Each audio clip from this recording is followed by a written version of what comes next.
Yo, what's up everybody? It's Manga Mike here, and we're back with yet another video. So in today's video, I'm going to be talking about 7 different fundamentals that you should have as a manga creator.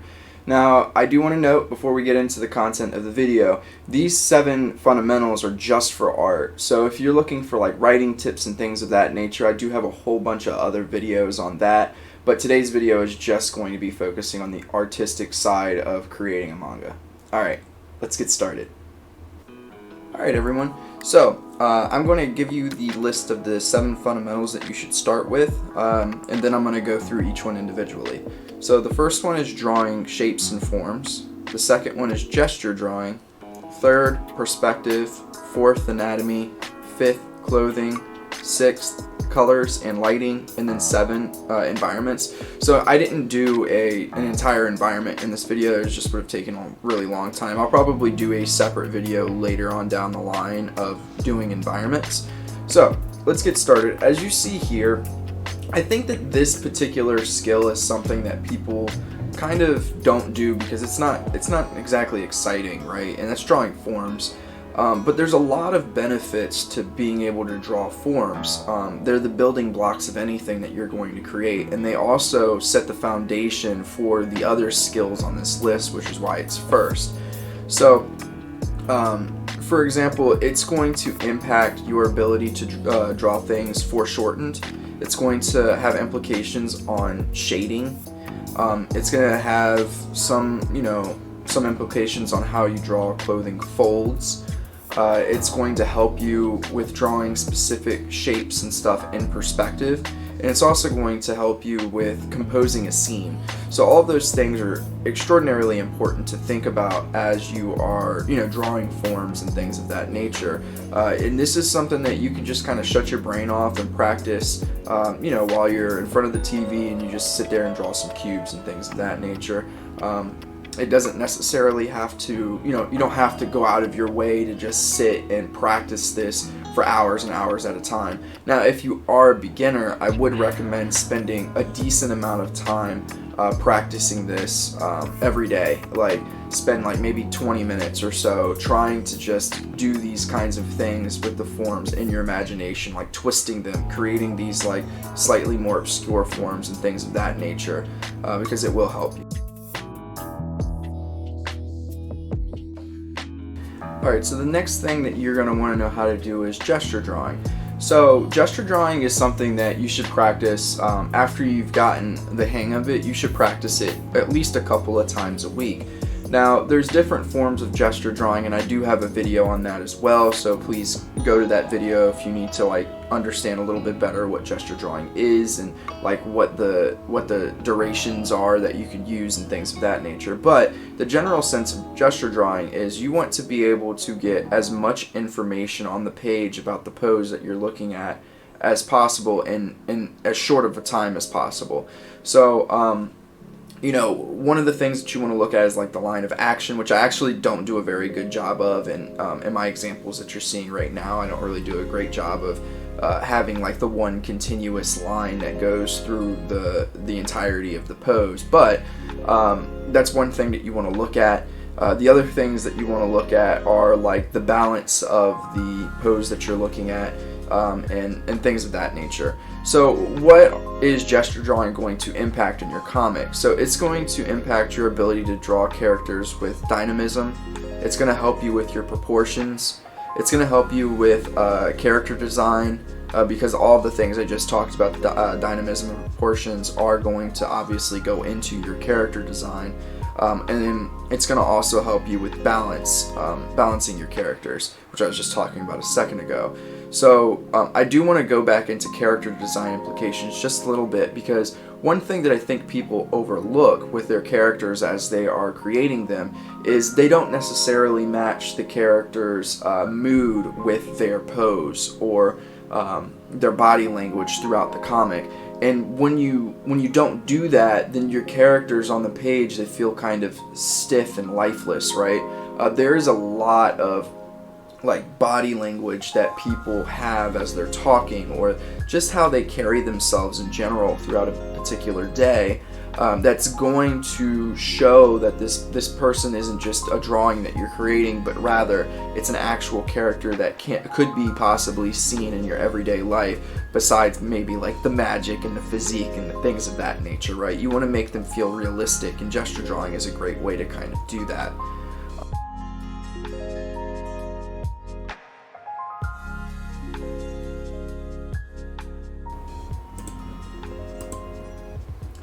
Alrighty, perspective.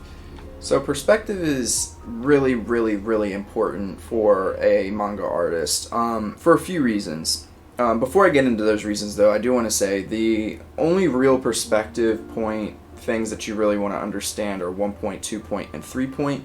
4 point is somewhat important because most characters are actually drawn in a slight 4 point perspective.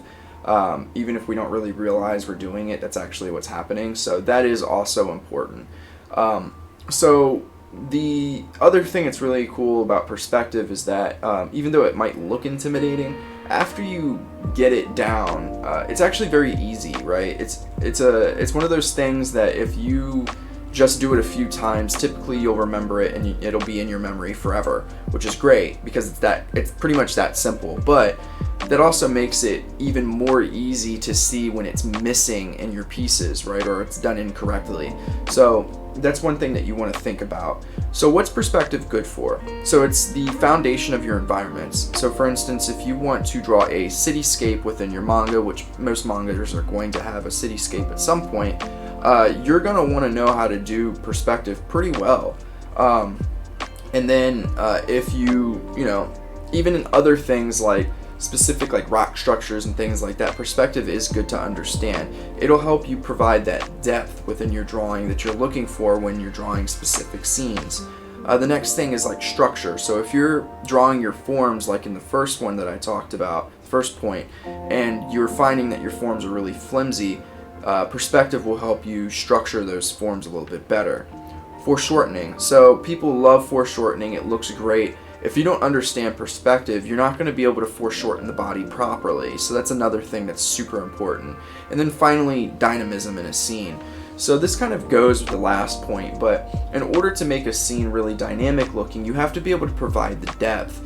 And the way that you provide depth in a scene is to have a good perspective within that scene.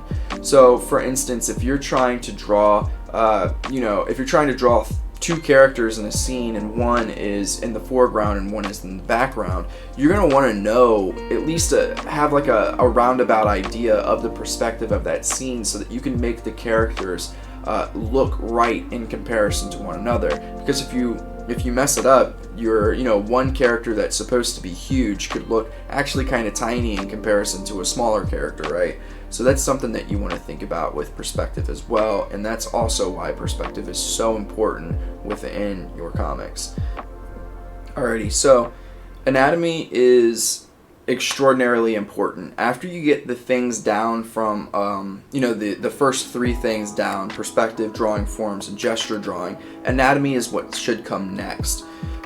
So why is anatomy so important, and why do people talk about it all the time, besides the fact that you have to have some kind of idea of what anatomy is like in order to draw a character?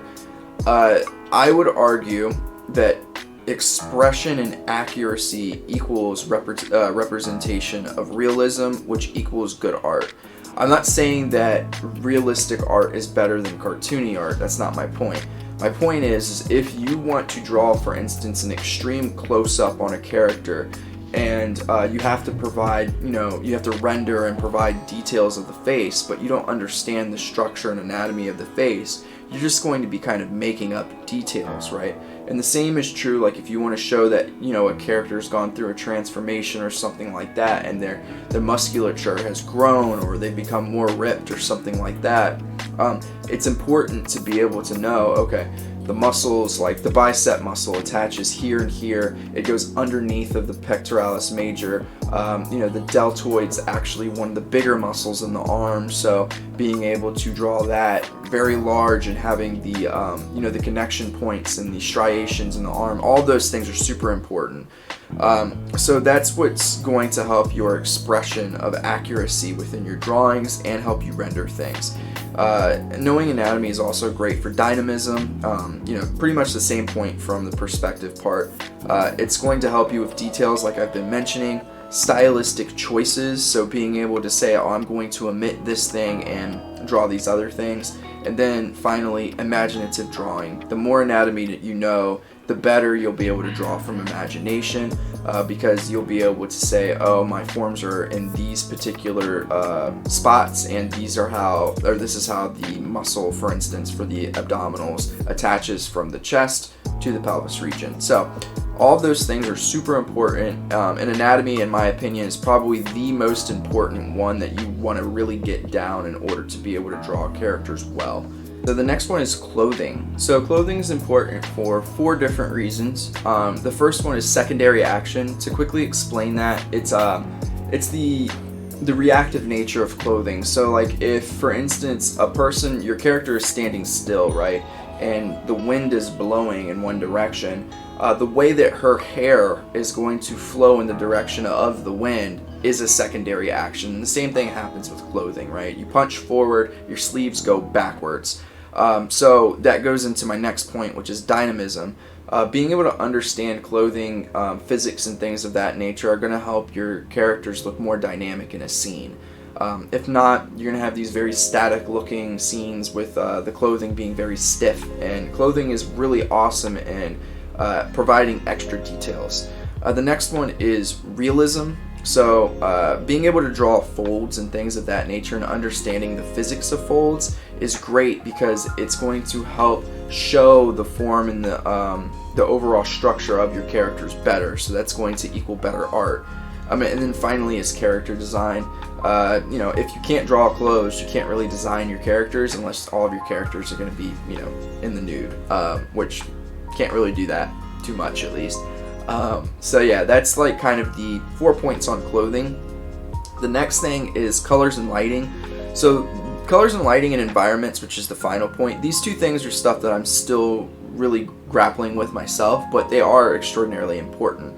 So if you don't know how lighting works, or colors, you're gonna have a very difficult time representing your shapes and stuff in 3 dimensions. So understanding cast shadow, which is one of the other points, and understanding just rendering and things of that nature, that's how you do those things, is understand color and lighting and shading a little bit better. Also colors are super important too. You have to understand like what a triad is, what a complementary color is, what a monochromatic color scheme is, and which ones to use with things, and how colors excite the eye and things of that nature. So that's going to help you with designing really good characters.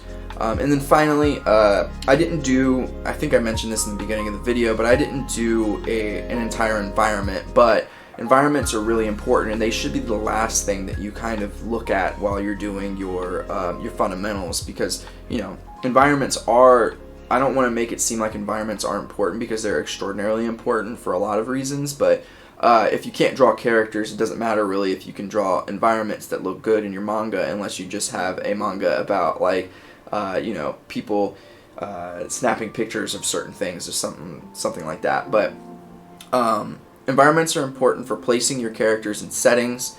It's a supporting cast for your character because it sets the mood as well, and it's also going to help your reader feel more immersed, and that's really what we want, right? We want our readers to feel like, oh man, I'm like in here, I'm part of this world, and it's real, it feels real, and that's what an environment can do for you. Alright, so that was the list of the 7 fundamentals that I feel like every manga artist should have and start with. I do hope that you enjoyed the video. Comment down below for the next video you want to see, and I'll get back to you. Alright, I'm Manga Mike, and I'm out.